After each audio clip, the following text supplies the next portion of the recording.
What's up, everybody? I'm making a video for all of the Roland users out there that might have had a kit, beaten on it for a couple of years. Definitely has seen some better days.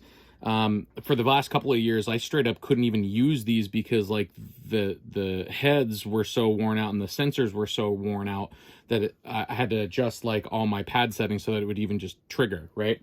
But the other day I was like thinking about it, and instead of like trying to like buy a new pad or try and do some sort of modification of this to get it so that like they could even just be usable again, I took the head off and I was kind of looking on the inside, and I wanted to see like what, is there anything that I could do to try to like fix it.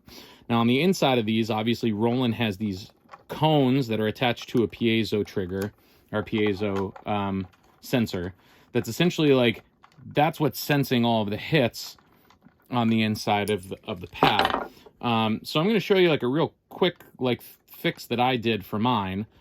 First thing that you're going to have to do is obviously you're going to have to remove the head. So just get your drum key out, get all these loosened up. You can take the tension rods out. And then essentially that white plastic part on the top there is just going to slide right off. And then we can get onto the inside of the drum.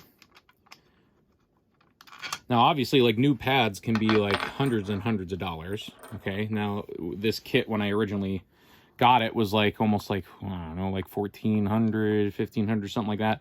Obviously, it's an older model at this point.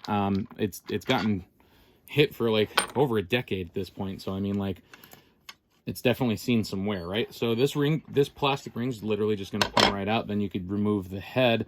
Obviously, replacing these over time, could make it so that it's a little bit more responsive. But then you're going to get onto the inside here. I'm going to grab the stand. And then that's the actual like sensor that's sensing all of your hits, okay? Now, over time, that piece of foam starts to get like worn out, and then it'll kind of like it'll wear down. And mine was literally almost like probably about an inch lower than the actual like rim here, right? So ideally what you really want is that pad to be even with the rim of this inner, like essentially that would be the rim of the drum, right?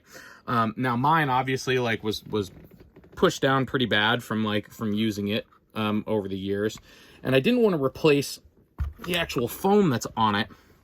I just wanted to try to get the sensor to be closer to where the actual hoop is. So all I ended up doing, I'm going to put a little bit of light under here so you can kind of see, because I don't want to take the whole thing apart here. Get a light. Okay, take the cap off there. Boop. Okay, so all I ended up doing was I went underneath. I took the I'm gonna try and tilt this up so you can see a little bit better here. There we go. Okay, so, and I'm actually gonna zoom it in so you can see a little bit too. All I ended up doing was taking some washers. Zoom in a little bit here. There we go. Okay, so I just took some like 8mm washers, right? This is essentially on a little plastic, these two plastic posts here.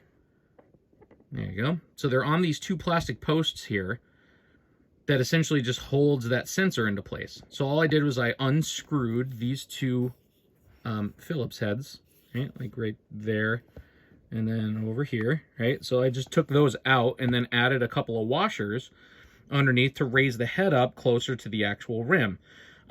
Genuinely, like just doing that, I reset the triggers back to like their default settings, and this thing was practically like brand new again. So, I mean, obviously, like, this is one of those things that, like, if you're trying to prolong the life of your drum kit without having to, like, replace all the pads, this right here is going to be something that could add at least, like, let's say a couple more years onto the lifespan of this kit.